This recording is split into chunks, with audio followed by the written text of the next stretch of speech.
Sejumlah usulan penting didapatkan pemerintah Kelurahan Pelabuhan Ratu dalam Musyawarah Perencanaan Pembangunan atau Musrenbang tingkat Kelurahan Pelabuhan Ratu yang digelar di Aula Rapat Puri di Jalan Cipatuguran, Kelurahan Kecamatan Pelabuhan Ratu, Kabupaten Sukabumi. Lurah Pelabuhan Ratu Hendriada mengatakan, kegiatan musrenbang tersebut melibatkan elemen masyarakat kelurahan, para ketua RW Kelurahan Pelabuhan Ratu, tokoh masyarakat, perwakilan organisasi kemasyarakatan, serta pemangku kepentingan lainnya yang merupakan para pelaku pembangunan di tingkat kelurahan. Dari banyak usulan, akhirnya mengerucut pada 2 poin yang lebih sederhana dan siap untuk diperjuangkan untuk perencanaan pembangunan tahun 2025 mendatang.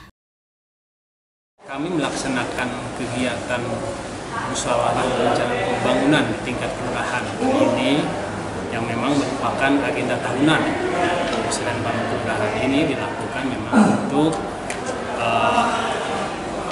menyerap aspirasi kebutuhan masyarakat untuk kemudian nanti kita buatkan usulan untuk perencanaan kegiatan melalui rencana kerja perangkat daerah.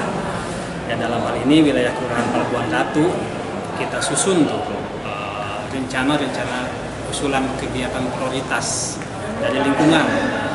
Kita hadirkan para ketua RW yang mewakili dari lingkungan masing-masing untuk menyampaikan apa yang menjadi kebutuhan di lingkungannya masing-masing. Dari Kecamatan Pelabuhan Ratu, Kabupaten Sukabumi, Indra Sopyan melaporkan.